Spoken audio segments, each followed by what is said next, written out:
महत्त्वाची गोष्ट की ते माझ्या आणि दादासारखे परिवारवादवाले नव्हते. त्यांना परिवारवादाचा लेबलही लागलं नव्हतं. स्वतःच्या कर्तृत्वावर ते 38 वर्षी तुमच्या सगळ्यांच्या आणि महाराष्ट्राच्या मायबाप जनतेच्या आणि बारामतीच्या मायबाप जनतेच्या आशीर्वादमध्ये ते महाराष्ट्राचे सगळेच युवा मुख्यमंत्री झाले.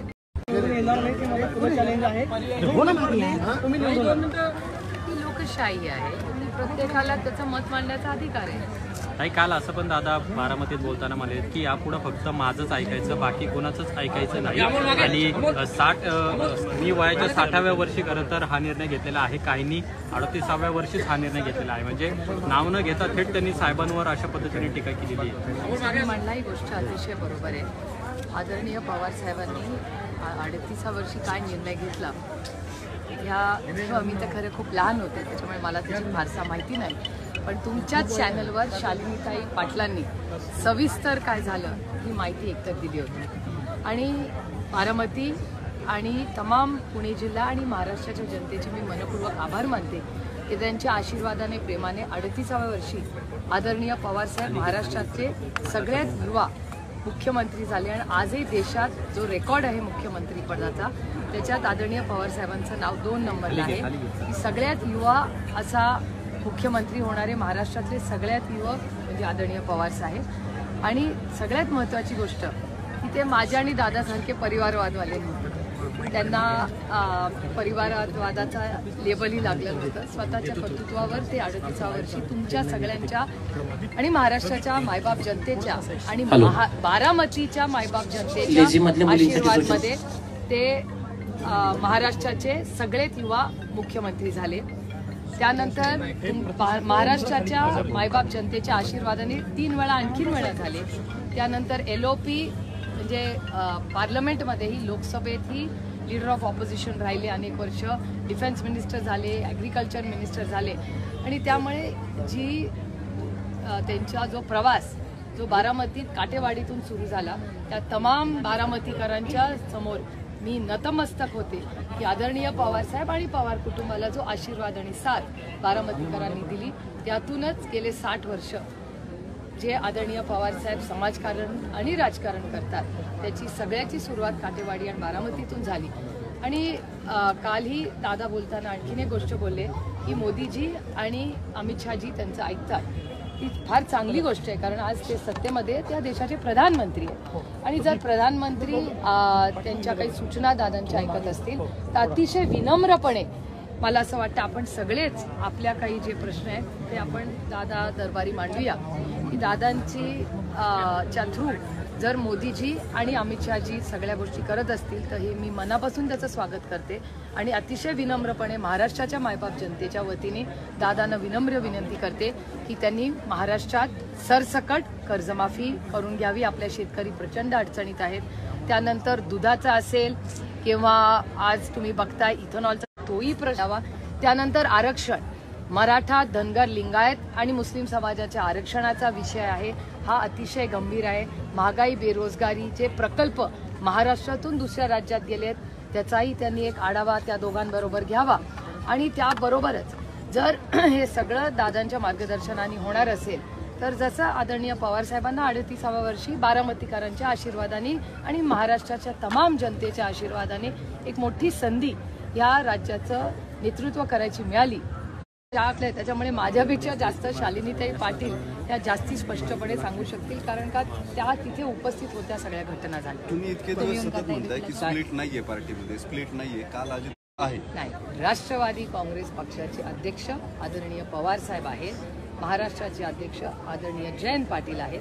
आणि या सगळ्या भूमिका कागदपत्र ही सगळी आम्ही इलेक्शन कमिशनमध्ये आम्ही तर काही गेलो नाही. इलेक्शन कमिशननी आम्हाला प्रश्न विचारले त्याची उत्तरं आम्ही दिली. आणि राष्ट्र निर्णयामध्ये कळेल असं दादा म्हणतात. निवडणूक आयोगाचा निर्णय लागेल आणि मग माझंच ऐकावं लागेल. इलेक्शन कमिशनवर विश्वास आहे आणि माझा विश्वास आहे की म्हणजे मला काही ॲक्सेस नाही आहे इलेक्शन कमिशन, त्यामुळे मला कुणाचाच ॲक्सेस नाही. त्याच्यामुळे आम्ही अतिशय प्रांजळपणे आमची बाजू मांडलेली आहे आणि संविधानाच्या चौकटीत आम्हाला न्याय मिळेल अशी आमची अपेक्षा आहे. निर्णय काय होईल मला माहिती नाही. मी कसं सांगणार का निर्णय कसा होईल. आता मी पेपराला बसले तेव्हा चांगला पेपर लिहिला एवढं नक्की, पण मार्क देणारा माझा नाही ना ओळखीचा, मी कसं सांगणार. काय कारण वाटतं तुम्हाला की अजित पवार आता थेट शरद पवारांवरती टीका करायला लागले? इतके दिवस त्यांनी टाळलं होतं, मात्र आता ते स्पष्ट बोलायला लागले. जे काय ते शरद पवार ऐकत नाहीत किंवा त्यांनी 38व्या वर्षी जो निर्णय घेतला तो आम्हाला 60-62व्या वर्षी घ्यावा लागलाय, त्यांना वारंवार सांगितलंय. थोडासा अंतर आहे त्याच्यामध्ये. त्या 38 पक्ष 38 वर्षी झालं आणि मला वाटतं तुमच्याच चॅनलवर शालिनीताई पाटलांनी सविस्तर ती सगळी माहिती दिली. दादा असं म्हणताय, तुम्हाला काय वाटतं पवार साहेबांना मला नाही आता करायचं कारण काय? नाही, याचं उत्तर तुम्हाला त्यांना आता. Political एक तर assessment लोकशाही आहे, असेल. नाही पॉलिटिकल असेसमेंट कसलं, आणि त्याच्यामुळे हे बघा माझ्यासाठी ही लोकशाही आहे. त्याच्यामुळे प्रत्येकाला मन मोकळं करायचा, बोलायचा अधिकार आहे. दडपशाही दिल्लीवाले करतात, आम्ही दडपशाहीवाले दादा नाही. शरद पवारांना अजून आवाहन करताना पाहायला मिळतं. गेले 60 वर्ष म्हणजे वैयक्तिक कुणाबद्दलच नाही, तुम्ही सगळ्याच पक्षांचे लोक बघा, आदरणीय पवार साहेबांवर गेले 60 वर्ष टीका केली की हेडलाईन होतेच. त्याच्यामुळे त्याच्यात काही गैर नाही आणि लोकशाही आहे, प्रत्येकाला टीका करायचा अधिकार आहे, असं माझं प्रांजळ मत. आणि भरपूर गोष्टी या वर्षात तुमच्या बाबतीतही आणि एकूण राजकारणाच्या बाबतीतही घडलेल्या आहेत, ranging from party split to संसदेमध्ये निलंबन होणं यापर्यंत.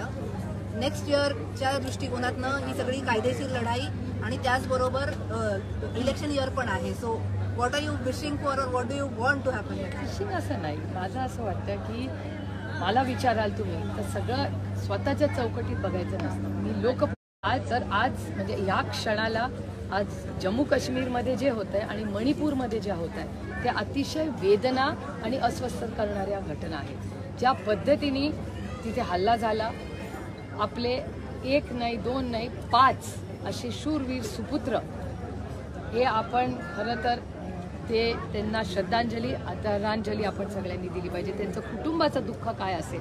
त्यामुळे मला विचाराल तर मणिपूर आणि ज्या घटना जम्मू काश्मीरमध्ये आज होत आहेत त्याच्यामुळे साजरं करण्यासारखं आज मला विचाराल तर खरंच काही नाही आहे. आणि मी विरोधक म्हणत नाही आहे, पण त्या आई ते कुटुंब काय दुःखातून जात असेल आणि तुम्ही आणि मी सुखात पुण्यामध्ये राहू म्हणून आपले हे जवान, हे शूरवीर जवान ते शहीद झालेले आहेत, त्याची नोंद आपण घेतलीच पाहिजे. या 2 महत्त्वाच्या गोष्टी झालेल्या आहेत आपल्या देशामध्ये. आणि त्याचबरोबर महागाई असेल, बेरोजगारी असेल, आज हमी भाव म्हणजे कांद्याचा शेतकरी आज रडकुंडीला आलाय, तो रोज रडतोय, तुमच्याही चॅनलवर तुम्ही दाखवताय. सोया, कपास, दुधाचा भाव, काय परिस्थिती आहे. त्याच्यामुळे शेतकऱ्याचं कंबरड मोडण्याचा पाप या सरकारने केलेलं आहे.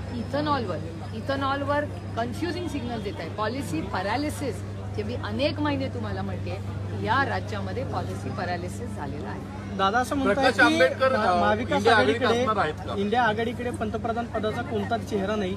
मोदींच्या विरोधामध्ये जे उमेदवार देतील त्यापैकी लोक जे आहेत ते मोदींनाच प्रिफर करतील. दादांचं मोदींवरचं प्रेम अलीकडच्या काळामध्ये खूप वाढलंय असं दिसतंय का? कारण सातत्याने ते मोदींचा उल्लेख करतायत, सतत ते असं म्हणतायत की मोदींचा करिश्मा भारतभर चालणार. त्यांचं वैयक्तिक मत आहे, त्याच्यात गैर काय. आमच्यासाठी लोकशाही आहे, लोकशाही प्रत्येकाला आपलं मत मांडायचा अधिकार असतो. पण दादा असं म्हणत होते की कमळाबाई सातत्यानं मोदींवरती सुद्धा त्यांनी टीका केलेली होती, महागाई एवढी वाढली, सगळं एवढं वाढलंय, अचानकच 5-6 महिन्यांमध्ये दादा असं म्हणतात एवढं मोदींचं कौतुक करायला. ह्या सगळ्याची उत्तरं तुम्हाला त्यांना विचारावी लागतील, मी कसं. शिंदे गटाचे मंत्री आहेत महेंद्र दळवी यांनी MSMEचे जे अधिकारी आहेत त्यांना शिवीगाळ केली आणि धमकी दिली की तुम्ही वीज वसुली आहे ते आमच्या भागामध्ये करू नका, अन्यथा तुमचा जीव घेऊ. तुम्हाला सांगते, या राज्यामध्ये पॉलिसी पॅरालिसिस आहे. कॅबिनेटमध्ये होणाऱ्या गोष्टी ज्याला संजय राऊत साहेब गँगवॉर म्हणतात, खरंच आता रोजच्या या बातम्यांमध्ये कळतंय की खरंच त्या कॅबिनेट बसलेल्या. हा युतीला 19 ते 20च जागा मिळणार आहेत. हे कशामुळे घडतंय सर? महागाई, बेरोजगारी आणि अस्वस्थता, लोकांना घरं फोडणं, पक्ष फोडणं, या गोष्टी आवडत नाही. आणि मी तुम्हाला एक गोष्ट सांगते, अभिमानाने सांगते, परवा हल्ला झाला, काय झालं असतं? त्या माणसाकडे दुसरी कुठली गोष्ट असते, एखादी बंदूक असती, काय झालं असतं? सगळ्या खासदारांचं बॉम्ब असता, काय झालं असतं? सगळे विसरून गेलेत की जो एवढी नवीन वासेशनला फेलियर झालेला एवढा मोठा अटॅक, आणि तो फक्त आमच्या खासदारांना काय घालायचं त्यांचं मार्गदर्शन असतं. मला शेवटचा प्रश्नामध्ये रामकृष्ण हरी, हे हरिमुखे म्हणा, ही आपली महाराष्ट्राची संस्कृती आहे. त्यांचा काय अजेंडा असेल, काय असेल, आणि उद्धवजी म्हणतात ते खरे आहे की महाराष्ट्रात कोणीही भेटला तरी राम राम, रामकृष्ण हरी, या गोष्टी आपण बोलतोच ना. आणि मी तर म्हणजे दर्शकपणे चालल्याच आहे. आघाडी असं होणारच आहे आणि त्याच्यात काही गैर मला वाटत नाही. लोकशाही आहे, प्रत्येकजण आपल्या स्टाईलनी बोलतं, प्रत्येकाची सामील होण्यासाठी हा मोठा मोर्चा नियोजन केलेला आहे. पियुष गोयलांनी केलेली आहे. त्यामुळे दुधाची पॉलिसी ही कॉमर्स मिनिस्ट्री आणि ॲग्रिकल्चर मिनिस्ट्रीनी केंद्र सरकारच्या जर चांगलं काम केलं असतं